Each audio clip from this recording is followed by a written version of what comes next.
الصلاة والسلام على سيد الأنبياء والمرسلين سيدنا ونبينا حبيب قلوبنا وطبيب نفوسنا مولانا والثقلين جد الحسنين أبي القاسم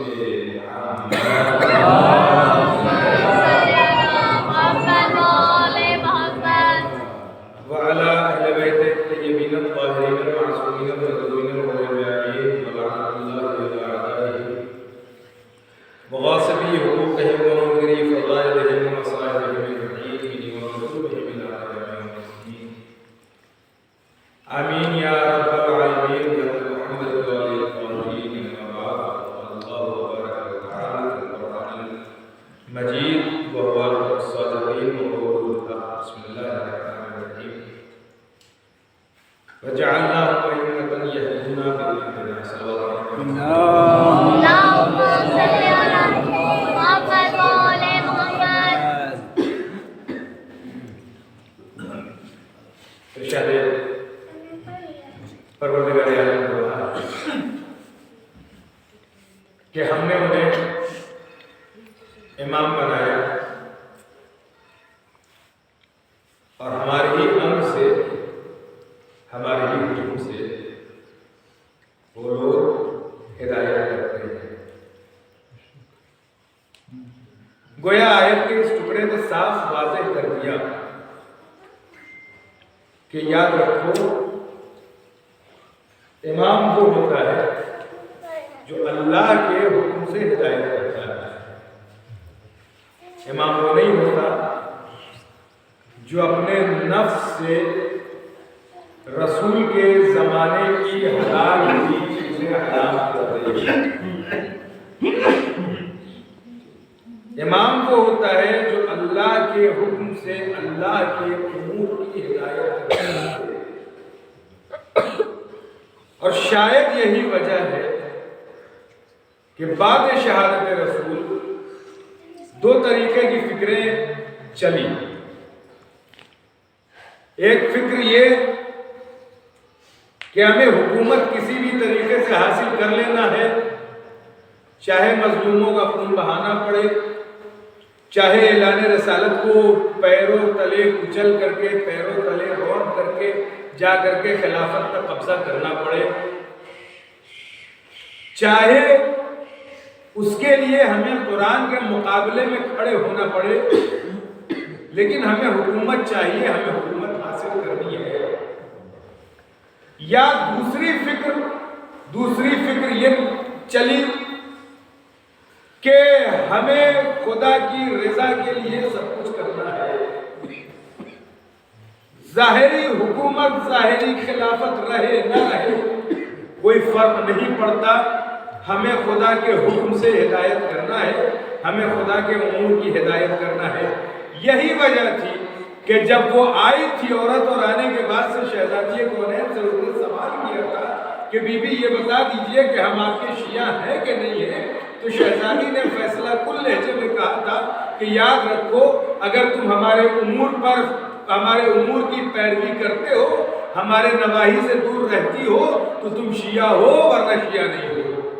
گویا معیار بنا دیا تھا شہزادی کونین نے کہ دیکھو یاد رکھو ہمارے امور یعنی خدا کے امور، اس لیے کہ ہم ما تشاؤون الا ان یشاء اللہ کے مصداق ہیں. ہم وہ ہیں کہ جنہوں نے اپنی مرضی بستر رسول پر خدا کے حوالے کر دی اور خدا اپنا نفس بستر رسول پر خدا کے حوالے کر دیا اور خدا کی مرضی حاصل کر دی. یعنی جو ہم چاہیں گے خدا وہی چاہے گا، جو خدا چاہے گا وہی ہم چاہیں گے. یعنی ہمارا امر خدا کا امر ہوگا، ہماری نہیں خدا کی نہیں ہوگی. ایک صلوات پڑھیں گا محمد.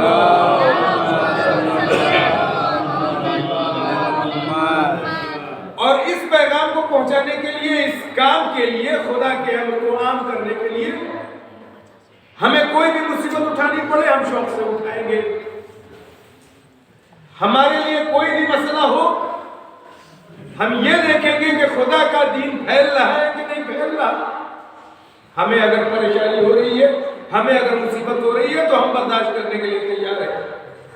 حالانکہ ایک فکر اور چلی کہ ان لوگوں سے حکومتوں کے تعلقات بہت اچھے تھے. بہت توجہ, بس یہ چھوٹی سی تمہید اور اپنے اصل موضوع پہ. یہ خبر اور یہ فکر بہت چلی کہ ان لوگوں سے حکومتوں کے تعلقات بہت اچھے تھے, ورنہ وہ بادشاہ جو اپنی حکومت کو بچانے کے لیے ہزاروں لوگوں کو تحت دیکھ کر دیتے ہیں, انہوں نے انہیں کیوں نہیں مارا؟ حالانکہ مارا. یہ الگ بات ہے کہ حکومتوں نے یہ افواہیں پھیلا دی کہ یہ طبعی موت مرے یا کسی اور ذریعے سے مرے, کسی اور ذریعے سے دنیا سے گئے. مارا ضرور, لیکن اس کے باوجود یہ فکر پھیلائی گئی تاکہ اہل بیت کا گھرانہ اور مخالفین اہل بیت یہ دونوں ساتھ ساتھ ہو جائیں. اور قدرت اور ستم المیہ یہ رہا, ستم یہ رہا کہ جن لوگوں نے اہل بیت کے در کو چھوڑا, ان کی حالت یہ تھی کہ کبھی کہیں جا کے حملہ کرتے تھے, کبھی کہیں جا کر کے حملہ کرتے تھے, یہاں تک کہ خلافت ایک مرحلے میں ایسی پہنچی کہ وہاں پر شراب کے نشے میں خلیفہ وقت کا نمائندہ اور خلیفہ وقت یہ آواز دیتا ہوا نظر آیا. قرآن مجید جب اس کے ہاتھ میں آیا تو وہ یہ اعلان کرتا ہوا نظر آیا کہ جا, اب تیرا کام نہیں ہے, تیرا استعمال تو ہم نے حکومت سے کیا تھا. گویا پیغمبر اسلام کا یہ قول ثابت ہو گیا, یہ دونوں ہمیشہ ساتھ ساتھ رہیں گے. اگر ایک کو پکڑو گے تو دوسرا خود بخود الگ ہو جائے گا, دوسرے کو پکڑو گے تو پہلا خود بخود الگ ہو جائے گا. اگر صرف قرآن کو پکڑو گے تو اہل بیت کو چھوڑو گے تو قرآن بھی تمہارا ساتھ چھوڑ کر کے چلا جائے گا.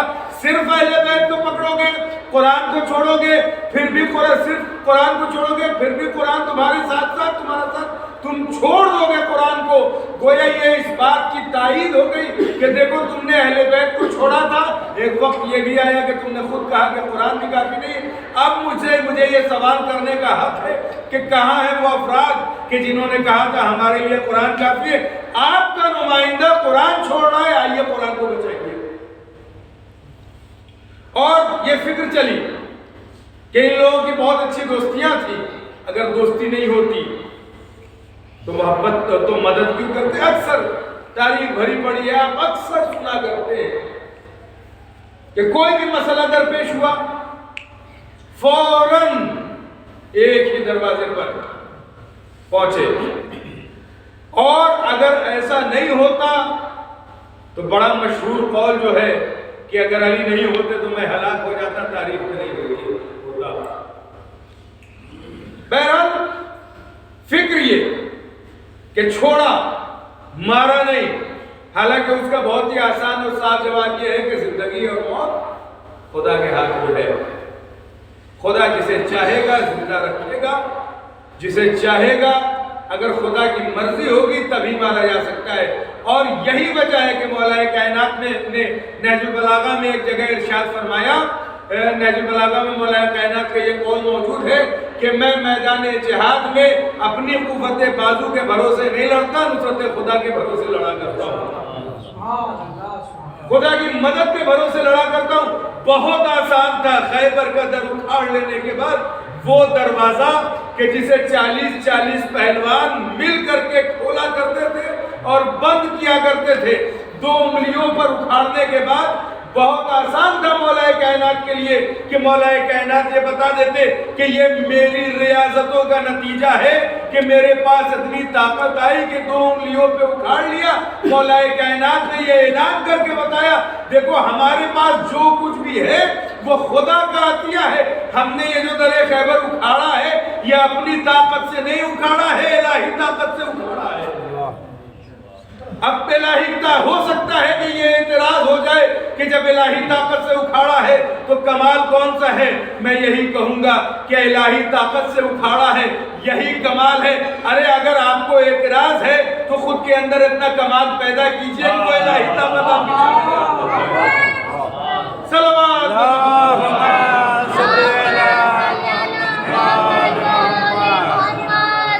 ہمیں زندگی کا خوف نہیں ہے, ہمیں موت کا خوف نہیں ہے. اگر خدا کی مرضی ہوگی کہ ہمیں موت آ جائے تو دنیا کی کوئی بھی طاقت ہمیں موت کے منہ میں جانے سے نہیں روک سکتی. اور خدا کی مرضی ہوگی کہ ہماری زندگی بچی رہے تو دنیا کی کوئی بھی طاقت ہماری جان نہیں لے سکتی.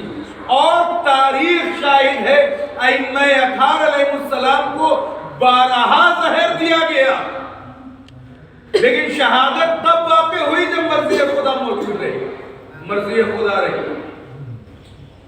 اور یہی وجہ ہے کہ جب ہارون رشید نے مکے میں امام موسیٰ کاظم علیہ السلام کو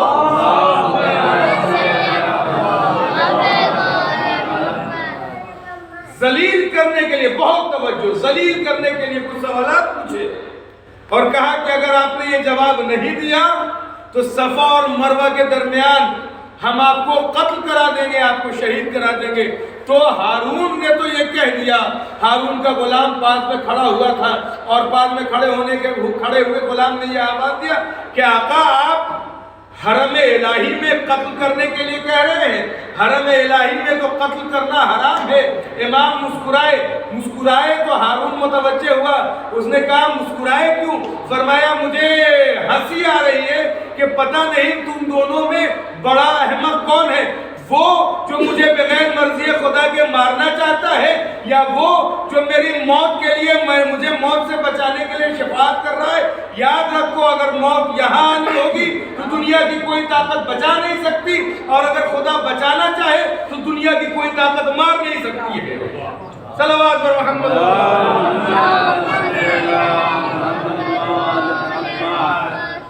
عجیب مرحلہ ہے.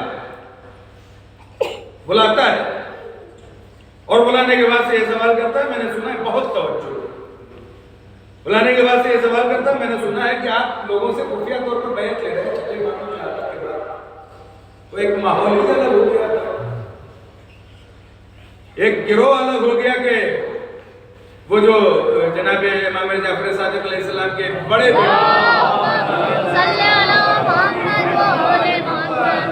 اسماعیل ابن جعفر کہ جن کے نام سے آج بھی وہ فرقہ اسماعیلیہ موجود ہے.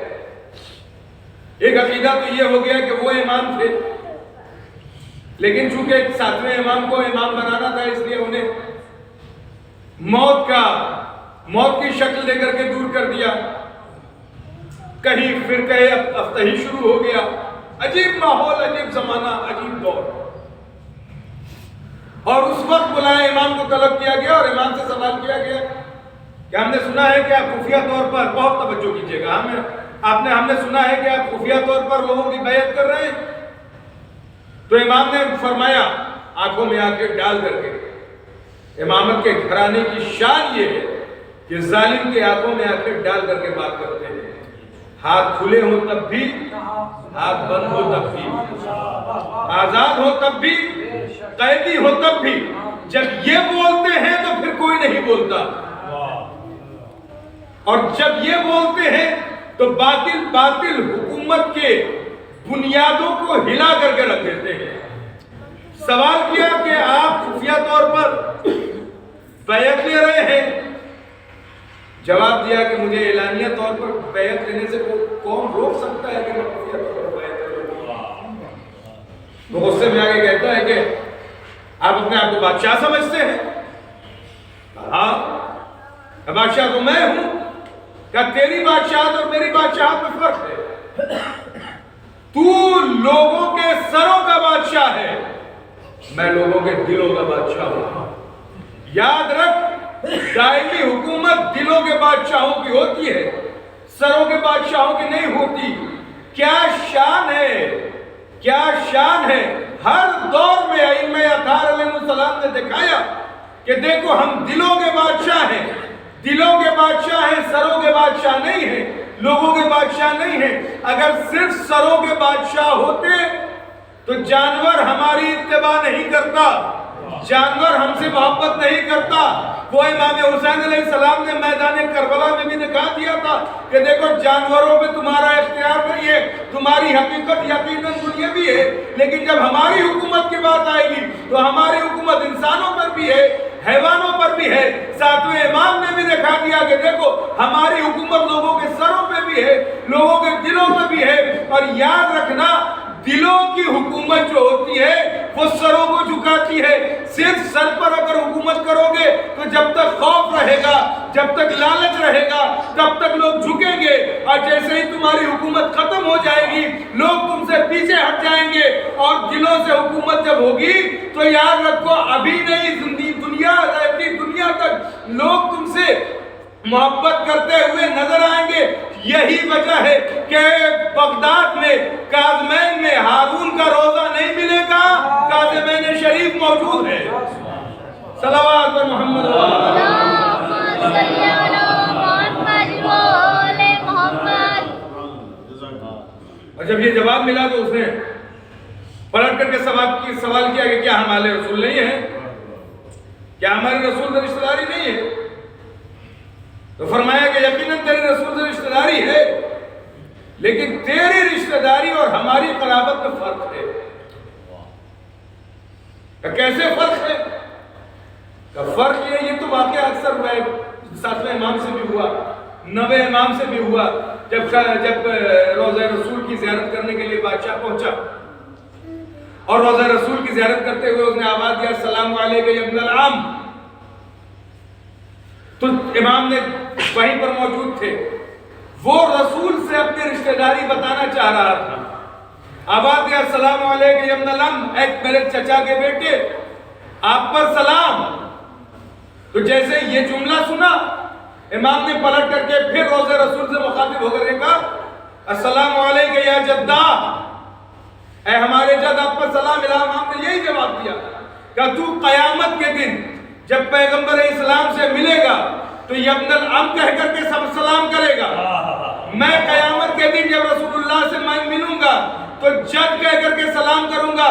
یاد رکھ خاندان والا ہونا اور ہے اور اہل ہونا اور ہے۔ صلوات پر محمد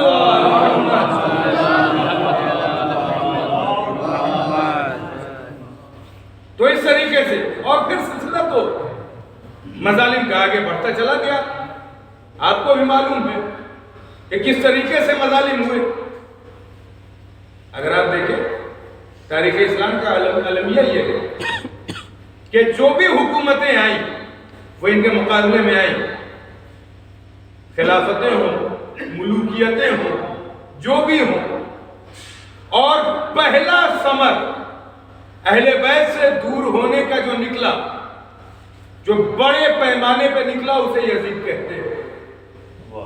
اور دنیا کو یہ پیغام مل گیا کہ اہل بیت سے دور ہو کر کے اگر حکومت ہوگی تو یزید جیسے بادشاہ ہوگا۔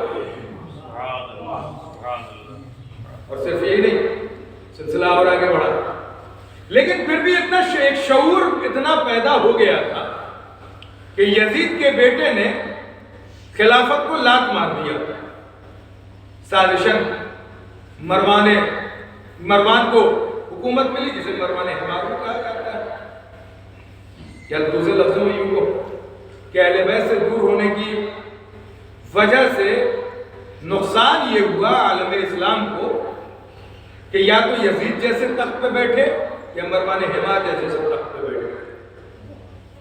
اور ایک دور آیا جو عمر ابن عبدالعزیز کا قائد ہے کہ تفصیل کا وقت نہیں ہے، عمر ابن عبدالعزیز کا ایک گوشہ ہے فضائل کا، عمر ابن عزیز کا دور آیا کہ عمر ابن عبدالعزیز کا دور آیا تو اس نے کچھ کام کیے۔ پہلا کام کیا کیا؟ پہلا کام یہ کیا کہ جو فدق چھینا گیا تھا، بہت توجہ کیجئے گا، بہت اہم بات ہے، جو فدق چھینا گیا تھا اسے واپس کیا۔ اور دوسرا کام یہ کیا کہ معاویہ کے دور میں جو مولا کائنات کو گالیاں دی جاتی تھی، اس دور سے جو سلسلہ نمازوں میں رائج تھا اس سلسلے کو بند کروایا۔ مجھے بادشاہ کے عدالت اور ان تمام فعل پہ بحث نہیں کرتے، مجھے صرف اس نقطے کی طرف آپ کو متوجہ کرانا ہے کہ جب اس نے یہ کام کیے تو امت مسلمہ نے مل کر کے اسے عادل کا لقب دیا۔ توجہ، مل کر کے اسے عادل کا لقب دیا۔ اس کا مطلب یہ ہے کہ اس نے جو کیا وہ عین عدل تھا۔ اس نے کیا جو عین عدل تھا۔ تو اب تمام صاحبان عقل سے میرا سوال ہے کہ اگر اس نے جو فدق واپس کیا وہ عین عدل تھا تو فدیہ جو لینے والے تھے انہوں نے کیا کیا تھا؟ اور دوسرا سوال، اگر اس نے مولا کائنات پر گالیاں دلوانا بند کرائی جو عین عدل تھا، تو جن لوگوں نے مولا کائنات کو گالیاں دلوانا شروع کی تھی، عادل کے مقابلے میں تو ظالم آتا ہے۔ اب آپ امیر کہہ لیجئے تو پھر اس بات کا اعتراف کریں گے کہ ہم ظالم کو اپنا امیر مانتے ہیں۔ ایک صلوات پڑھیں تو محمد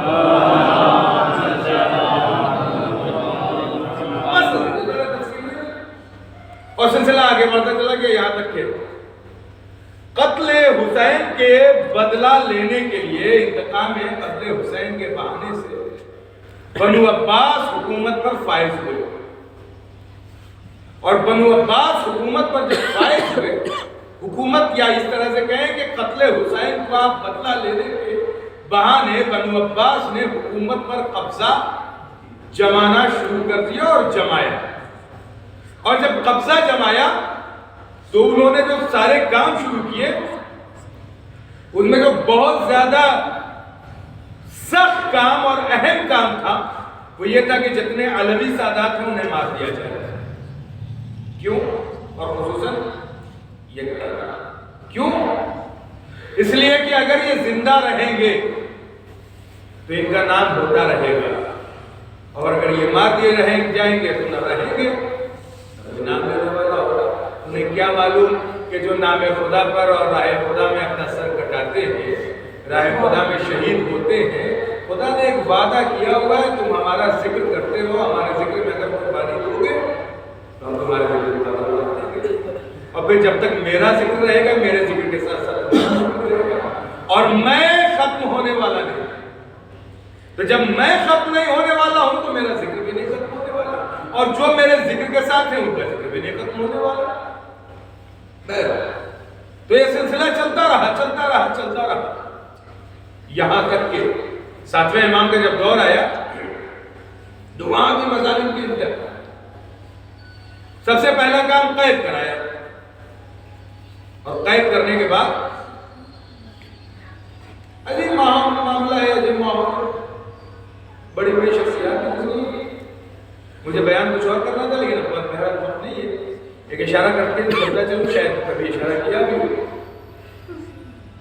کہ اس دور میں ایک بہت ہی نامی گرامی اور بہت ہی بڑی شخصیت محبان اہل بیت میں سے گزری ہے، جن کا نام ہے علی ابن یقین، وزیر مملکت، پرائم منسٹر اس دور کے۔ اہل بیت کے چاہنے والوں کا طریقہ یہ ہوتا ہے کہ اہل بیت کے چاہنے والے جب انہیں کوئی عہدہ ملتا ہے تو وہ پہلے اہل بیت سے مشورہ کرتے ہیں۔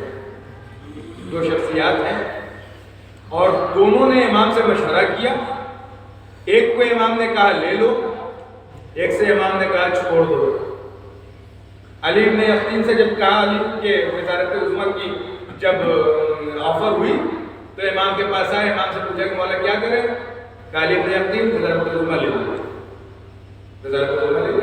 اور دوسری شخصیت جن سے ہم اور آپ بہلول کہا جاتے ہیں، اپنے دور کے فقیہ، بہت بڑے فقیہ، بہت بڑے عالم۔ دیکھیے پاگل ہونا اور ہوتا ہے، پاگل بننا اور ہوتا ہے۔ اور بہلول سے دشمنی بھی یہی ہے، اسی لیے بہلول کو دیوانہ کہا جاتا ہے کہ انہوں نے محبت اہل بیت میں پاگل پن قبول کیا۔ یہ الگ بات ہے کہ محبت اہل بیت کی شان ہے، محبت اہل بیت میں دیوانگی جب معراج پر پہنچتی ہے تو انسان جنت کو بانٹنے لگتا ہے۔ بہرحال تو علی ابن یقین سے حکم ہوا کہ آپ وزارت عظمیٰ لے لیں، وزارت عظمیٰ علی ابن یقین لے لیں، لیکن دشمن تو لگے ہوئے ہیں، چغلی ہونا شروع ہو گئی کہ علی ابن یقین مسلم جعفر کے بہت ہی چاہنے والے ہیں اور بہت ہی زیادہ قریبی۔ اور ادھر امام، اور اس واقعے سے یہ بھی پتہ چلتا ہے کہ امام اپنے چاہنے والوں سے کبھی بے خبر نہیں رہتے۔ علی ابن یقین کے پاس امام کا پیغام پہنچا کہ علی ابن یقین جیسے حکومت والے وضو کرتے ہیں ویسے ہی تم وضو کرنا اور اس عمل کو لگاتار کرتے رہنا۔ مصلحت علی ابن یقین نے مانا بادشاہ چھپ کر کے علی ابن یقطین کو دیکھ رہا تھا. بہت توجہ. ایک روز بادشاہ علی ابن یقطین کو چھپ کر کے دیکھ رہا تھا. اب جو دیکھا اس نے اپنے ہی طریقے سے وضو کرتے ہوئے تو پردے سے باہر نکلا. جھوٹ کہتے تھے لوگ کہ تم موسیٰ کاظم کے چاہنے والے ہو تو ہمارے والے ہو. پہلا واقعہ. دوسرا واقعہ اسی علی ابن یقطین. علی ابن یقطین کو حکومت کی طرف سے ایک بہت ہی شاندار قسم کا کپڑا ملا تھا. توجہ. بہت ہی شاندار قسم کا کپڑا ملا تھا. علی ابن یقطین نے سوچا کہ کیا بہتر ہوتا کہ یہ میں اس کپڑے کو امام کو تحفے میں دے دیتا. امام کی خدمت میں پیش کیا تحفہ. امام نے تحفہ لینے سے انکار کر دیا. علی ابن یقطین اسے پہنو, اس کی ضرورت پڑے گی. ہمارا تو کیا کرتے ہیں, ہم اپنی محبت میں شک کرنے لگتے ہیں کہ مولا نے ہمارے تحفہ کو قبول نہیں کیا. تو اس کے دو راستے ہوتے ہیں, یا تو ہم برگشتہ ہو جاتے ہیں یا اپنا محاسبہ کرنے لگتے ہیں کہ پتہ نہیں کون سا عمل امام کا ہمارا ناپسندیدہ عمل ہمارا امام کو ناپسندیدہ تھا جو امام نے ہمارا وجہ سے انکار کر دیا. اور یاد رکھیے گا جو انسان کو محاسبہ کرتے رہنا چاہیے کہ ہم جو تحفہ ہم جو بھی چیزیں امام کے خدمت میں پیش کر رہے ہیں آیا اس لائق ہیں کہ امام اسے قبول کرے یا نہیں. واپس کر دیا علی ابن یقطین کو.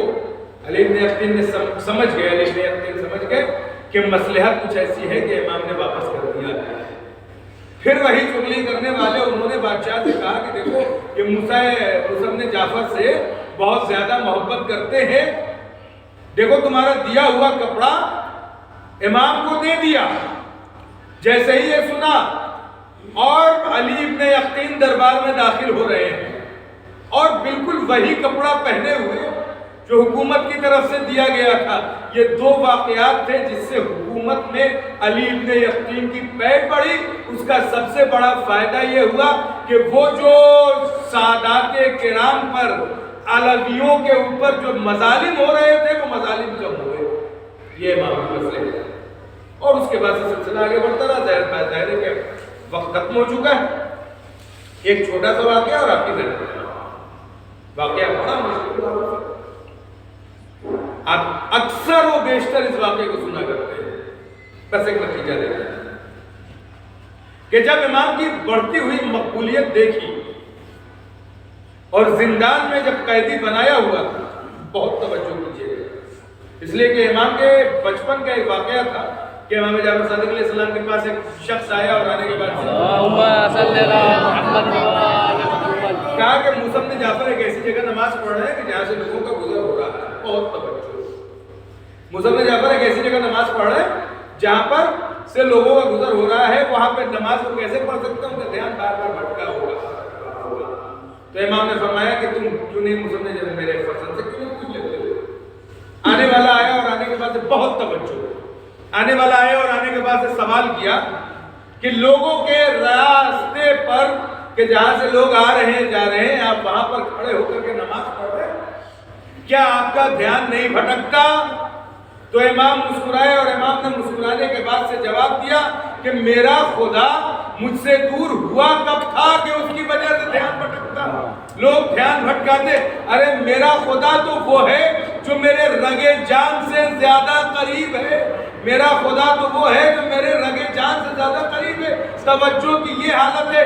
اب حکومت نے توجہ بھٹکانے کے لیے ایک خوبصورت عورت کو بھیجا کہ یہ جو سجدے کیے کرتے ہیں ہم سجدے میں انٹرسٹ ہٹا دیں, سجدے کی طرف سے توجہ ہٹا دیں. عورت آئی, اس نے کوشش کی, دیکھا موسیٰ ابن جعفر سجدے سے سر نہیں اٹھا رہے, اس کی طرف دھیان ہی نہیں دے رہے. ایک دن گزرا, 2 دن گزرا, 3 دن گزرا, جب دیکھا کہ دھیان نہیں دے رہے ہیں تو وہ بھی اسی بندگی خدا میں مشغول ہو گئی. دیکھنے میں بادشاہ نے دیکھا, داروغہ زندان نے دیکھا تو سوال کیا کہ بھائی میں نے تجھے امام کو, تجھے موسیٰ ابن جعفر کو بھٹکانے کے لیے بھیجا تھا, بہکانے کے لیے بھیجا تھا، تو انہی کی گرویدہ ہو گئی۔ اس نے کہا میں کیا کروں؟ موسی بن جعفر ایسی محبت میں سجدے میں جا رہے ہیں کہ ان کی خدا سے محبت دیکھ کے میرے دل میں بھی خدا سے محبت جاگ گئی۔ اور یہاں پر ٹھہر کر کے مولانا تقی الحیدری صاحب اللہ مرحوم کا ایک جملہ یاد آ رہا ہے، عرض کروں، اور وہیں سے ربط مصائب فرماتے تھے کہ وہ نبوت تھی جو صرف اپنا دامن بچا سکی، یہ امامت تھی جو اپنا تھا، جس نے اپنا بھی دامن بچایا، کنیز کا بھی دامن بچایا۔ صلوات بر محمد بس قید خانے میں جب حکومت کو یہ خبر ہوئی کہ داروغہ زندان وہ امام پر زیادہ ظلم نہیں کرتا ہے، تو ظاہراً اس شخص کا نام تھا شاہد یا شاہد، بڑا صفاق اور بہت ہی زیادہ ظالم مشہور تھا۔ اس کے قید میں امام کو بھیج دیا گیا۔ اس کے بعد سنیں کہ کیا ہوا، سنیں تو دل تھانے والا سنیے۔ اس کے بعد عالم یہ تھا کہ جب معصومہ پہنچی تھی بغداد، اور جس قید خانے میں امام علیہ السلام تھے، اس قید خانے کی دیواروں پر جگہ جگہ خون کے نشان۔ سوال کیا ہے؟ بھائی یہ بتائیے کہ یہ خون کے نشان کیسے ہو؟ آنکھوں سے آنسو جاری ہوئے، میرے بابا کو، ہمارے بابا کو ظالم ایسے تازیانے مارتا، اور اس ظلم سے سخت تازیانے، صفاق سے تازیانے مارتا کہ خون کی چھینٹیں اڑ کر کے دیوار پر پھیلے۔ جزاک امام حسین علیہ السلام کے بعد اگر سب سے زیادہ غربت میں کسی امام کی شہادت ہوئی ہے، اور شہادت کے بعد لاش کی بے حرمتی ہوئی ہے، تو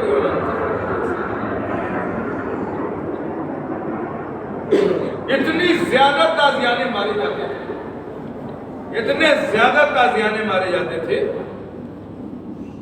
کہ امام کے خون کے دھبے۔ اور یہی نہیں، ایک روز داروغہ زندان، امام کا زندان، امام کا قید خانہ جو ہے وہ نیچے تھا، اونچائی سے لوگ دیکھا کرتے تھے۔ قید خانہ ایسا تھا کہ نہ سکون سے بیٹھ سکتے تھے، پیر پیدا کرتے، نہ سکون سے کھڑے ہو سکتے تھے، نہ سکون سے بیٹھ سکتے تھے۔ قید خانہ ایسا ہے۔ اور صرف یہ نہیں، جو لوگ امام علیہ السلام کے قید خانے کی جن لوگوں نے زیارت کی ہے، وہ لوگ بتاتے ہیں کہ جس قید خانے میں آپ تھے، اس قید خانے میں جانے کے لیے پہلے تو انسان پوری طریقے سے کھڑے ہو کر کے جایا کرتا ہے، اس کے بعد تھوڑی دور جانے کے بعد سے جھکتا ہے، پھر تھوڑی دور جانے کے بعد سے بیٹھتا ہے، پھر تھوڑی دور جانے کے بعد سے لیٹتا ہے، اور لیٹ کر کے اس قید خانے میں بیٹھتا ہے۔ اگر کسی کو دیکھنا ہوا کرتا تھا تو اوپر سے دیکھا کرتا تھا۔ ایک روز داروغہ زندان اور بادشاہ وقت کھڑے ہوئے دیکھ رہے تھے، تو کیا دیکھا کہ زمین کے اوپر کچھ کپڑا ہے جو پڑا ہوا ہے۔ بادشاہ نے داروغہ زندان سے کہا کہ یہ کیسا کپڑا ہے جو زمین کے اوپر پڑا ہوا ہے؟ تڑپ گیا، انہوں نے کہا کہ اے بادشاہ، یہ کوئی کپڑا نہیں ہے، ضعیفی اور نقاہت سے موسی بن جعفر کا عالم یہ ہو گیا ہے کہ ہڈیاں دکھائی دینے لگی ہیں، اور کپڑے سے ایسا محسوس ہوتا ہے کہ جیسے وہ یہ حالت ہو گئی ہے، ایسا محسوس ہوتا ہے جیسے کپڑا پڑا ہوگا۔ بس آپ نے زحمت کرنا، یہ عالم کرتا ہے، اور اس پر بھی بس نہیں تھا۔